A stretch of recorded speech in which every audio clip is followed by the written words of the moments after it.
রমজানে বেগুনি খেতে সবাই ভালোবাসে, কিন্তু একটাই সমস্যা, যেই বেগুন এখন জিরো সেটা রমজানে হিরো হয়ে যায়।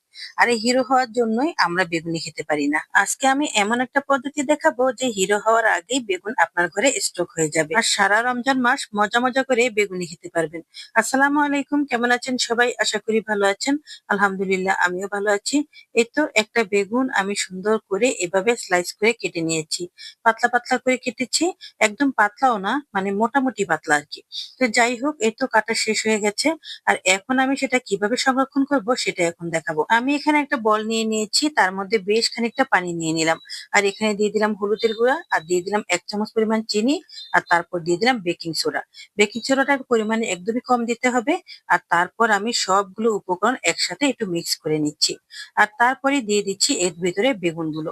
ভুলেও কিন্তু লবণ দিবেন না, লবণ দিলে বেগুন থেকে অনেক পানি ছাড়বে। আর যে চিনিটা দিয়েছি এর জন্য বেগুনটা অনেক ক্রিস্পি হবে আর সিদ্ধ হবে, খেতে ভালো লাগবে। যখন আপনি বেগুনি বানাবেন তখনই এটার গুরুত্বটা বুঝতে পারবেন। তো যাই হোক, এখন আমি সবগুলো বেগুন দিয়ে দিলাম। আর এখন ভালো করে চুবিয়ে বাস 20 মিনিটের মতো আমি রেখে দিয়েছি।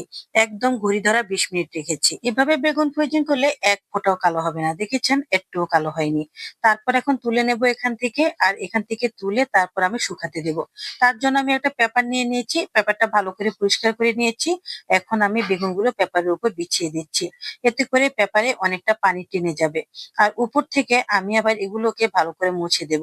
সত্যি বলতে এখানে এক ফোঁটাও পানি থাকতে পারবে না, ভালো করে পানিটা টেনে নিতে হবে।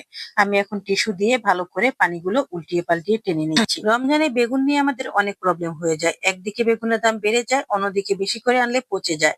তাই আমি ভাবছি যে এবার যদি রমজানের আগে আমি বেগুনটা ফ্রোজিং করে ফেলি, তাহলে আমার দাম দিয়ে কিনতেও হবে না আর নষ্টও হবে না। তো যাই হোক, এই তো আমি একটা পলিথিন দিয়ে দিলাম একটা প্লেটের উপরে। তার উপরে বেগুনগুলো একটা একটা করে বিছিয়ে দিচ্ছি। তার মধ্যে আবার একটা পলিথিন দিয়ে দিলাম, তার উপরে আবার বিছিয়ে দিচ্ছি। এরকম করে করে আমি সবগুলো বেগুন এভাবে বিছিয়ে দিয়েছি। এখন এগুলোকে আমি ডিপ ফ্রিজে ঢুকিয়ে দেবো 5-6 ঘন্টার জন্য। তাছাড়া রমজানের সময় আমাদের ইফতারি তৈরি করতে অনেকটা সময় লেগে যায়। তখন যদি এভাবে আপনি তৈরি করা সবকিছু হাতের কাছে পান, কি ভালো হবে, তাই না?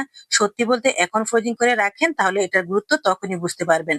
কারণ তখন কাটা বাছা করতে একদমই ভালো লাগে না। তো যাই হোক, এই তো বেগুনগুলো বের করে নিয়ে এসেছি।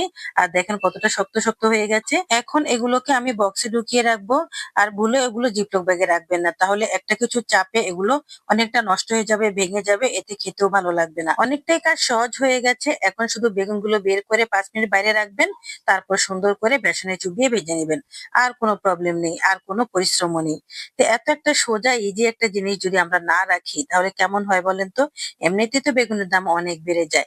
আমরা আর বেগুনকে হিরো হতে দেব না, জিরোই রাখবো। আমরা যদি এখনই বেগুন এভাবে সংরক্ষণ করে ফেলি, তাহলে রোজার মাসে আর বেগুন নিয়ে টানাটানি করতে হবে না। তো যাই হোক, এই তো দেখেন কত সুন্দর হয়েছে। একদমই কালচেটে হয়নি। দোকান থেকে বেগুনি কিনলে বেগুনি থাকে না, শুধু বেসনের একটা দলা থাকে। তাই বাইরে থেকে অস্বাস্থ্যকর বেগুনি না কিনে ঘরে এভাবে বেগুন ফ্রোজিং করে রাখেন। তাহলে যখন তখন বেগুনি বানিয়ে বাচ্চাদেরকে দিতে পারবেন। অবশ্যই ট্রাই করে দেখবেন। আর ভিডিওটা যদি ভালো লাগে তাহলে একটা লাইক আর একটা কমেন্ট করে দিবেন। আর যদি তার চেয়েও বেশি ভালো লাগে অবশ্যই একটা শেয়ার করে দিবেন। ভালো থাকবেন সবাই। আজ এ পর্যন্তই। আল্লাহ হাফেজ।